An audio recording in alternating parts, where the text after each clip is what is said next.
Dear Starseeds on Gaia, there's something happening right meow that nobody's talking about. While everyone else is chasing spring's promises and celebrating their breakthroughs, there's a quieter truth moving through the collective, one that found you precisely because you're brave enough to look at it. This isn't another message about blessings just around the corner or transformation already complete. This is about the space between the sacred winter that most lightworkers are too afraid to acknowledge because it doesn't photograph well, doesn't sound inspiring, doesn't fit the narrative we've been sold about what awakening is supposed to look like.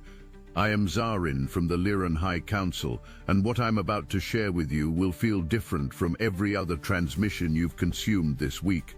That's because this message sees the part of you that's been quietly wondering if you're falling behind, if you've somehow missed your moment, if the magic that seemed so close has slipped through your fingers while everyone else appears to be living their main character life. That small voice inside you that compares, that doubts, that feels just slightly disappointed, even when surrounded by beauty, that voice called this message into your reality. And I want you to know something before we go any further. That voice isn't your enemy. It's not evidence that you're doing something wrong or that you've lost your way. That voice is actually showing you where the real transformation wants to happen, and it's asking you to stop abandoning yourself in pursuit of a future timeline that doesn't need you as desperately as this present moment does. What's fascinating is that on February 2nd, 2026, the cosmic architecture is deliberately creating the exact conditions for this realization to land. The moon opposes Mercury in the early morning hours. Picture two forces pulling in opposite directions, one saying feel everything and the other insisting make sense of it all. This isn't accidental turbulence.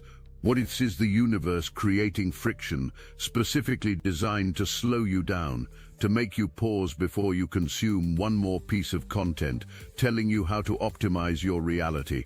Then, just as you're navigating that tension, the moon forms a trine to Chiron, the wounded healer, offering you the medicine of patient communication with yourself.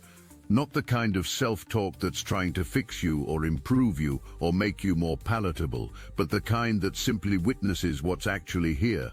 The kind that says, this heaviness you're carrying, this sense that life feels like pushing through with chains on your back, this mundane repetition that makes you wonder if anything is actually progressing, all of this is valid, all of this is real, and all of this deserves to be seen. But here's where it gets interesting, where the cosmic design reveals its deeper intelligence. By afternoon, the moon squares Uranus, creating what astrologers call a confounding energy. Confounding. Let that word settle. It means you might feel simultaneously restricted and restless, grounded and unmoored, like you should be somewhere else doing something else, but you have no idea what that something else even is. This is the exact signature of winter consciousness, the feeling that everyone else got the memo about spring while you're still clearing fog. And then at 2:54 p.m. Pacific, the moon goes void, of course, following that Uranus square, and something extraordinary happens. The tension releases. Not because circumstances changed, not because you figured anything out, but because the universe itself stops demanding that you do anything at all. There's a brief window where you might feel strangely free, like you have more options than you actually do, and this is crucial because it's showing you that freedom isn't about external circumstances. Freedom is about stopping the constant negotiation with reality, the endless inner dialogue about whether this moment is enough. Something else is happening that I haven't told you yet, something that will reframe everything you thought you understood about this winter season you're moving through. When the moon enters Virgo at 7:20 p.m. Pacific this evening, you're going to feel it, that sense of being slightly in over your head, that recognition that you're outmatched by the complexity of your own life. Most spiritual teachers would tell you to transcend that feeling, to raise your vibration above it, to remember you're a powerful creator. But what if I told you that feeling outmatched is exactly where your power lives right meow? What if the reason you keep encountering this sensation isn't because you're failing, but because you're finally ready to meet the version of yourself that doesn't need to have it all figured out? Virgo energy demands action steps, practical frameworks, something tangible to hold on to when everything feels overwhelming. But the cosmic joke here is that the most grounding action step available to you isn't about doing more, it's about finally giving yourself permission to be exactly where you are without making it mean something's wrong. Let me tell you about 3 impossible things that are about to happen, and I need you to stay with me because this is where most people turn away. First impossible thing, you're about to discover that the exhaustion you've been trying to meditate away, affirm away, or transcend away is actually not exhaustion at all, it's grief. You're grieving the version of yourself you thought you'd be by meow. You're grieving the experiences you believed would have already happened. You're grieving the life that looks different in reality than it did in your visions, and that grief is so much wiser than your hope because it's rooted in truth. The second impossible thing is that this grief, once you stop running from it, will become the very fuel that propels you into the timeline you've been chasing. Not because you'll finally figure out how to manipulate energy or manifest correctly, but because you'll stop fragmenting yourself across multiple realities and bring all of your consciousness into this one.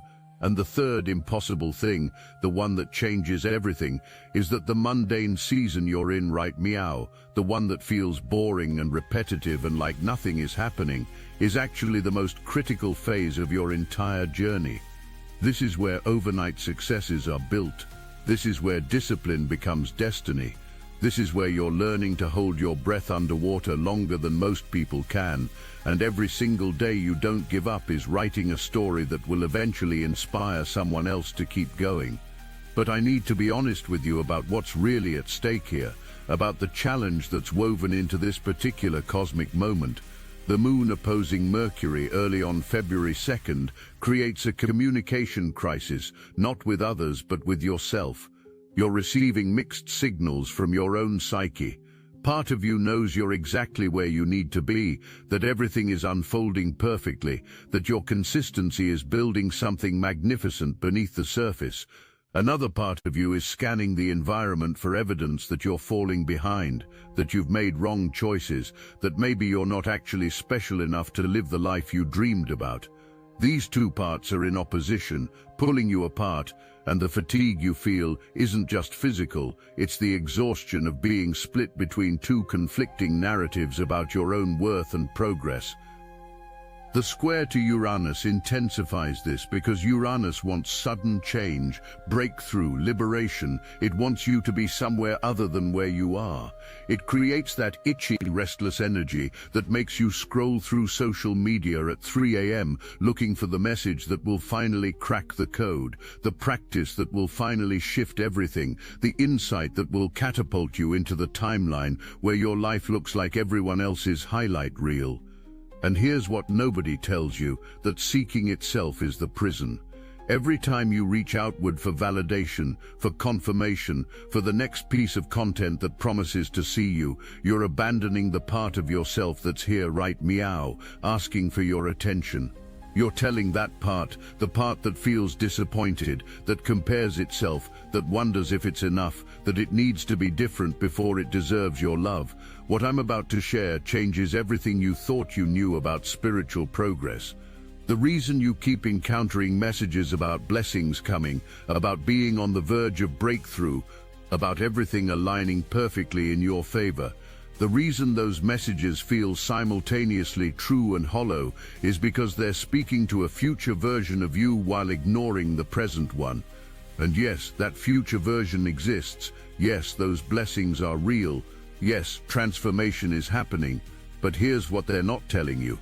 That future version of you is being built by this present version, the one you keep trying to skip over, the one you keep treating like a problem to be solved rather than a sacred season to be lived. When you abandon your winter self in pursuit of your spring self, you fracture your timeline. You create an energetic split where part of you is always reaching forward and part of you is always falling behind, and neither part ever gets to rest in the fullness of meow. The void of course moon that occurs at 2:54 p.m. Pacific is offering you something extraordinary, a pause in the cosmic programming, a moment where the universe stops telling you what to do next. Most people will fill this void with distraction, with consumption, with anything to avoid the silence. But if you can sit in it, if you can let yourself be suspended between what was and what will be without grasping for either, you'll discover something that no amount of manifestation training could teach you. You'll discover that you are already free. Not free in the future, when you finally achieve the thing or become the person or attract the experience. Free right meow, in this mundane moment, in this winter season, in this body that's tired and this heart that's disappointed, and this mind that's comparing itself to timelines that aren't even yours to live. The freedom you're seeking isn't on the other side of transformation, it's in the surrender to exactly what is, right here, right meow, without needing it to be anything more. When the moon enters Virgo in the evening and you feel that sense of being outmatched, I want you to understand what's actually happening in your energy field. Virgo is asking you to get practical, to break things down into manageable steps, to create order from chaos. But the chaos it's asking you to order isn't your external life, it's your internal fragmentation. You've been living across multiple timelines simultaneously, trying to be the person who's healing while also being the person who's healed, trying to honor where you are while also pushing toward where you think you should be, trying to feel your feelings while also transcending them. This creates an impossible burden, and of course you feel outmatched. You're trying to do the work of 10 different versions of yourself all at once. The action step that will ground you isn't a new practice or protocol, it's the radical act of choosing one timeline to fully inhabit, and that timeline is this one, the one you're in right meow, the one that feels too slow and too small and too ordinary. Let me paint you a picture of what happens when you finally stop running from your winter season, when you finally give your full presence to the part of you that doesn't feel like enough. There's a settling that occurs, like snow falling and finally covering the ground completely, muffling all the noise, creating a sacred silence. Plodian. In that silence you hear something you've been too busy to notice, the sound of your own growth happening quietly beneath the surface, invisible to everyone including you, but relentless and real and preparing for a spring that will shock you with its sudden abundance. The consistency you've been maintaining, the discipline you've been practicing even when it felt pointless, the showing up even when you were exhausted, all of that has been building root systems in the dark. You can't see them yet. Nobody applauds root growth. There's no Instagram post for the underground work, but those roots are why some people bloom for a season and others become forests. Here's what's true about the overnight success phenomenon that everyone romanticizes. It's not about getting discovered or going viral or having one perfect moment that changes everything. It's about developing the capacity to hold your breath underwater longer than most people can. It's about learning to trust the process when there's no evidence that the process is working. It's about building something with such integrity, such consistency, such unwavering faith in the value of what you're creating, that when the moment comes, and it will come, you're ready to receive it without shattering under the weight of your own dream realized. The people who break when their breakthrough arrives are the ones who never fully inhabited their winter. They skip the season of rooting, and so when the winds of success blow, they topple. But you, beautiful starseed, you're learning to root. Every day you choose to stay present with your disappointment instead of numbing it. Every day you resist the urge to abandon yourself for a more impressive version. Every day you honor the mundane without making it mean you're failing. You're sending roots deeper into your own truth. The comparison trap is so insidious because it masquerades as motivation. You see someone living a life that sparks something in you, and you think that spark is envy or lack, but it's actually recognition.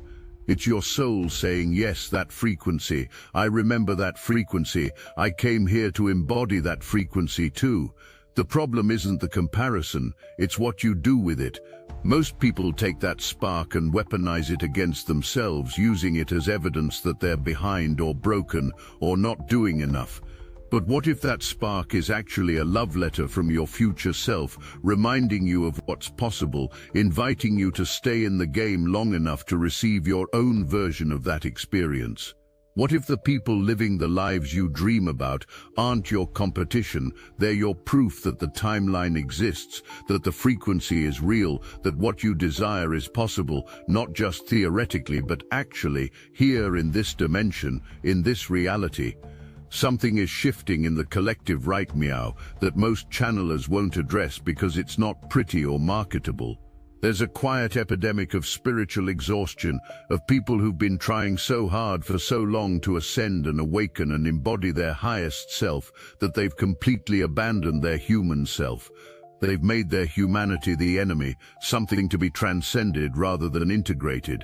And meow, they're discovering that all the ascension in the world doesn't bypass the need to be present in a body, in a life, in this moment. You can't transcend your way out of winter. You can't positive think your way past the season of rest and integration. The universe has rhythms, and those rhythms include dormancy, silence, the appearance of nothing happening. Fighting those rhythms doesn't make you powerful, it makes you exhausted. Surrendering to them doesn't make you weak, it makes you wise. On February 2nd, when patient communication becomes available through that Moon Chiron trine, I'm asking you to use it not to figure anything out, not to create a new plan or strategy, but simply to witness yourself with compassion. To say to the part of you that's tired, I see you and you're allowed to be tired.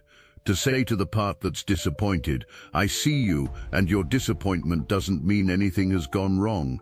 To say to the part that compares, I see you and you're not bad for wanting more, for having dreams that haven't materialized yet, for feeling the gap between where you are and where you want to be. This kind of communication doesn't fix anything, doesn't resolve anything, doesn't make the feelings go away, but it does something far more important. It ends the war with yourself. It brings all the fragmented parts back into the same room and lets them know they're all welcome at the table. The truth that will set you free is this: you are not behind. There is no behind. You're on your timeline, and your timeline is perfect because it's yours, and nobody else could walk it the way you're walking it. The experiences you haven't had yet aren't evidence that you're not worthy of them. They're evidence that you're still in the season of becoming someone who can hold them without losing yourself. Every single day of this winter season is necessary. Every single moment of this mundane consistency is building something that your spring self will be grateful for. You're not wasting time, you're investing it in the only project that actually matters, which is becoming so rooted in your own truth that no external wind can topple you. When you feel in over your head tonight as the moon enters Virgo, remember this: being outmatched by your own life means your life is bigger than your current capacity, which means you're growing. Growth feels uncomfortable, it feels like too much. It feels like you're not enough for what you're being asked to hold, but that discomfort is your evidence that you're expanding, that you're being stretched, that you're becoming someone new. The action steps that will ground you aren't about controlling your circumstances or figuring out the perfect strategy. They're about accepting that you don't have to have it all figured out. They're about breaking down this moment into just this breath, just this choice, just this next small step, and trusting that enough small steps in the direction of truth will eventually carry you to the destination your soul has been navigating toward all along. Now I need to tell you something about the energetic reality of what's happening beneath the surface of this day, something that connects to a larger pattern you've been living through for months, meow, without fully understanding it. The moon's opposition to Mercury in the early morning isn't just about conflicting thoughts or confusing emotions. It's revealing a fundamental split in how you've been approaching your spiritual journey.